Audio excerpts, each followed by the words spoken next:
Extremadura trabaja para que las exportaciones a los países de Europa Central y Oriental representen entre 2014 y 2020 el 4% de las exportaciones extremeñas, duplicando de esta manera los datos actuales. Lo ha dicho el presidente Monago en el acto institucional con motivo del Día de Europa y el 10º aniversario de la 5ª ampliación de la Unión Europea.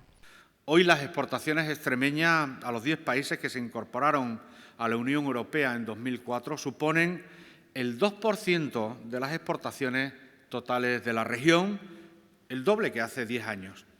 Polonia es nuestro principal cliente, con el 59% de las exportaciones totales, en las que destaca el sector agroalimentario.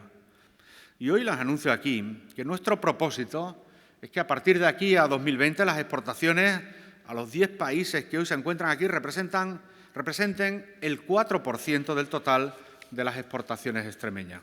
El reto, por lo tanto, es duplicar las cifras actuales. En este acto han participado los embajadores y representantes de Hungría, Lituania, Letonia, Chipre, Eslovenia, Polonia, Eslovaquia, Estonia y República Checa. Monago ha señalado que todos estos países y Extremadura son objetivo uno para Europa y comparten una economía basada en el sector agrícola, con una densidad de población inferior a la media. Además, en el marco de esta celebración, más de 30 empresas extremeñas han participado en un encuentro comercial en Mérida con los responsables comerciales de las embajadas participantes en el acto institucional.